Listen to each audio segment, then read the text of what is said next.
going to talk about All About Love by Bell Hooks.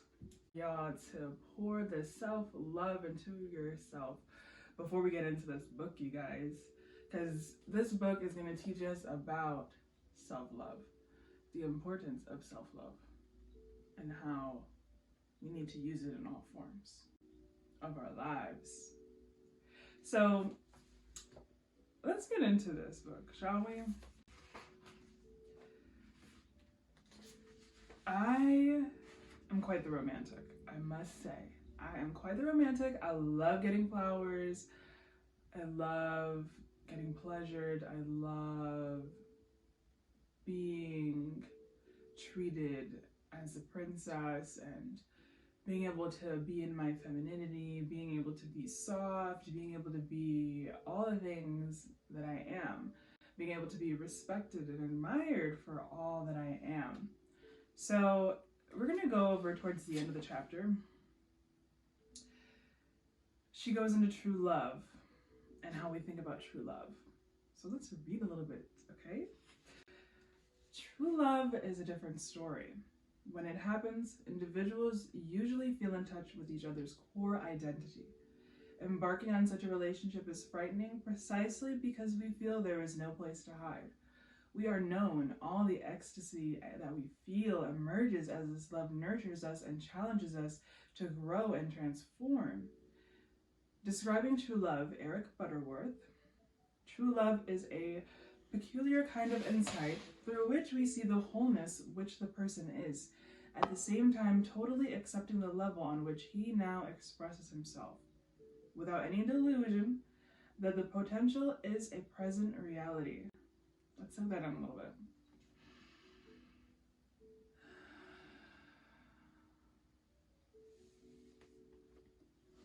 That the potential is the new reality.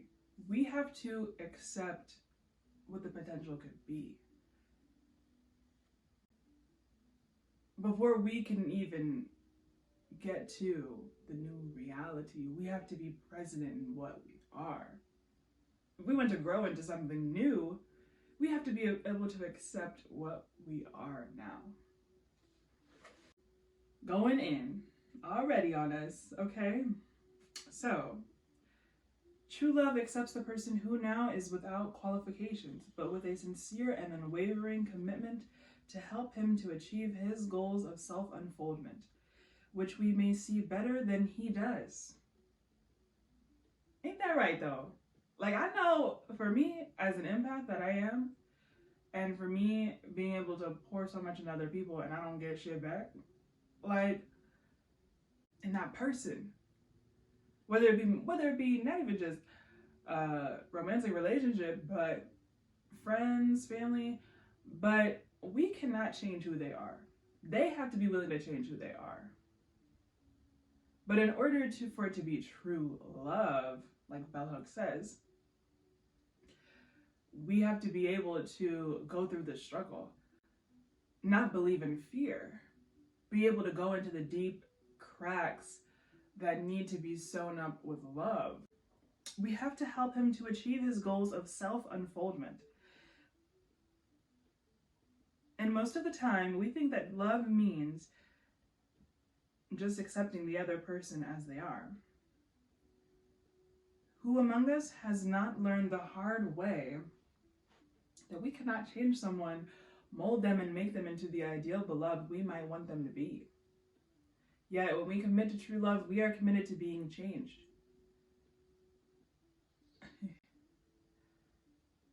Yet when we commit to true love, we are committed to being changed. I'm gonna let y'all soak that in a little bit before I get to being acted upon by the beloved in a way that enables us to be more fully self-actualized. To being acted upon by the beloved in a way that enables us to be more fully self-actualized. So in the moment we feel that we are going to change with this individual, and we accept that we need to grow as an individual, we start to feel more like ourselves.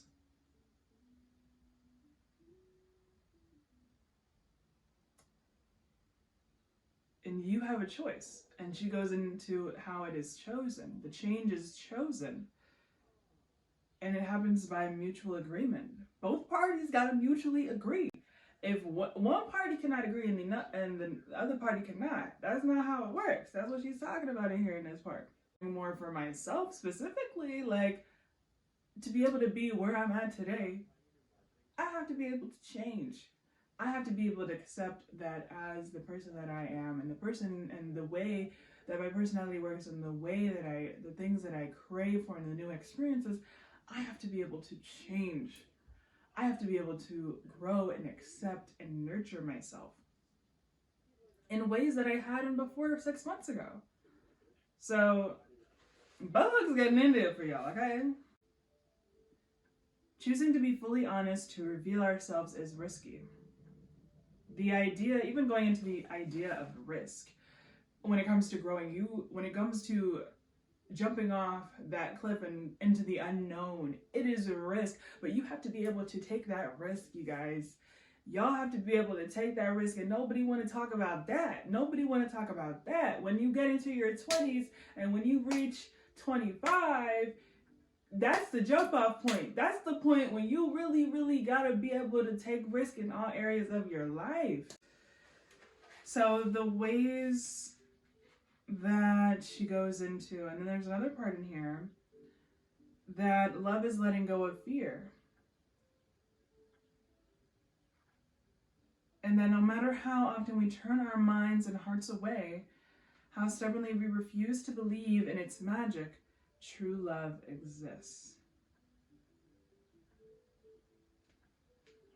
And true love appears only when our hearts are ready. We have to be ready for that moment. We have to be mentally ready. Because a lot of times, I'll be over here in life, going about my life. I don't be searching for anything. I let whatever that needs to come to me, I receive it all fully open arms, y'all. But when I know God put that one person in my life, and I be seeing it from afar, and I don't be taking it. I don't be taking what God be putting out for me. I don't be taking, or the universe, or whatever you believe. Don't go ahead and take it, y'all. Let it come to you. Let it come to you. And be open to receiving it. But when I see it from afar and I'm like, I don't know if that's my person. I think I know. I think I know. But I don't really know if that's for sure. And that's confirmation. That's confirmation. You need to continue to work on you. Continue to pour that self-love into you. And don't go overthinking. Because for me, as an overthinker that I am, and the Delulu that I am as a Pisces, I could be up in the clouds all day, every day. But I have to be able to pour and go with the flow of life. And take action when necessary, of course. And don't let the opportunity slip between my fingers when it's coming to me. In this part, I'll be pronouncing a poem for you guys. So love takes your ideas, your desires, and your actions and welds them together in one experience and one living reality, which is a new you. You have to be willing to sacrifice, surrender, to let go of the fantasy of being someone with no sustained emotional needs, to acknowledge his need to love and be loved. We sacrifice our old selves in order to be changed by love, and we surrender to the power of the new self. Without falling in love, we can recognize that moment of mysterious connection between our soul and that of another person as love's attempt to call us back to our true selves. Now take what you will with that, okay? For me, how I'm pouring more into myself is prayer, journal, stretching, doing my movement every day, getting good at my health and wellness, making sure I eat the right foods, make sure I take my vitamins, make sure I eat food that brings me life and energy, y'all. Making sure I drink my water, my electrolytes, my natural electrolytes. Make sure I stay up top of my green juices. Make sure I go out and hang out with my friends. Make sure I'm in my creative spirit mentally. Being able to create what I can create, you guys. So some of the things that I recently got a planner. I didn't have really a planner last year. So we're getting back into the planning, you know, because how my mind operates, I love structure, y'all. I love structure. So this is a great planner. What I love about this planner is it goes through like this week's priorities. It goes through shopping lists. It goes through daily habit tracker and the things that I'm grateful for. I love that it has a part for the things that I'm grateful for because it helps me to stay in gratitude and it helps me to stay present in where I am now. And the present moment is everything. The present moment is everything. I'm right where I'm supposed to be. And that is the message, you guys. So some of the things that I wrote that I'm grateful for, I just want to announce it. Okay, so my family, being alive, breathing, having my close friends, having my room, having my car, having my current job, going into poetry.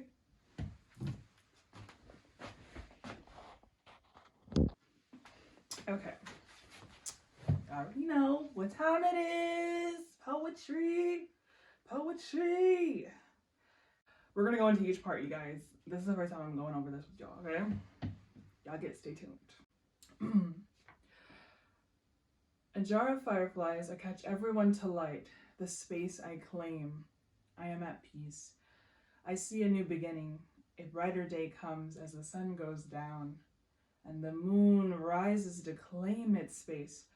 I forgive, not forget. Watch me leave till your eyes drown through my waves of thunder and lightning. Strike the nerves in your body. Don't use me, release me. I'm your karma, accept it and move on. Dear daughter, wise one, it is what it is. Forgive, let us not forget the lessons that brought us to today. A day of peace, joy, and a gift to ask and want what we desire. Let these words heal you as these blankets warm your spirit and arms strengthen the soul of a Black woman. Her light, dreams can be your reality. Part 2, part of a love series. Your words bring me into a dream of your dick intentions. Try to bring me down the lust of envy for a soul that remains dead in my mind. Physical attraction, sweet love, sweet words, sweet hugs flies over me to be in a space that my trust goes underneath me. I put a man over my feelings, my desires, my womb, try to rise myself to analyze the situation, the pleasure of a new man, when an old man comes in my mind to remind me of where I'm meant to be. I ask myself, what do I deserve for these energy suckers come day after day because they let the darkness get a hold of their throats. They can't get a hold of their dicks. Now they gotta come for a star to burn out till the womb is dried out to the core of a peach. I deserve more. Why settle for less? Part 3, letter to future love in my life. May this letter contain the graphics and words of the shit that I will not take any longer from a person who will not value me. I need more respect in my life. You're an addition like a chair. A thing I don't absolutely need, but I want to sit on, to use, and to cherish because it keeps me secure. Though I'm secure, it's the fullest. A sprinkle of extra security never hurt. A secure guy is a want in my life. Please take this letter as an appreciation that I've granted you into my life. I've granted you into my life. There is no one like me. It is a privilege for you to read a letter from the words of the wise. A soft life I crave. A soft life I crave for. The eldest daughter and hyper-independent woman. May you take this love letter sincerely with gratitude. thank you. And I want to say before we end the video, if you're trying to reach more of my writing, see what I'm posting, I have my Substack link down below, and it's also in my bio. So you can check out the latest poetry that I have out. I post twice weekly. I'm late to the game, but I finally created it and I love it. It's a cultural search engine for writers, creators, and it's free. So you can subscribe and receive emails for free for when I post my poetry.